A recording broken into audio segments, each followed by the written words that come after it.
बिस्मिल्लाहिर्रहमानिर्रहीम। अस्सलाम वालेकुम दोस्तों। इंग्लिश बोलचाल सबक नंबर 16। हर वीडियो में रोज़मर्रा इस्तेमाल के 5 फ़िक्रे शामिल होंगे। आइए देखते हैं। सेंटेंस नंबर 1, क्या मुसीबत है ये? What the hell is this? What the hell is this?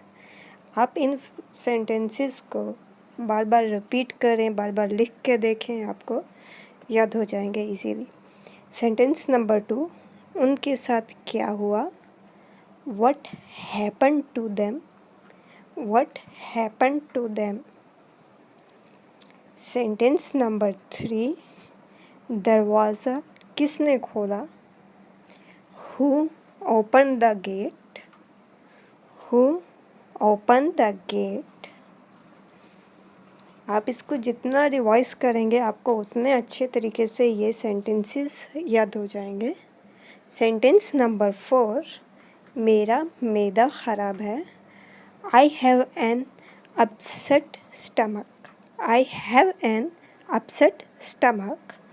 Sentence number 5 और आज का आखिरी सेंटेंस, आप बड़े होकर क्या बनना पसंद करेंगे? What would you like to become when you grow up? What would you like to become when you grow up? Thank you very much.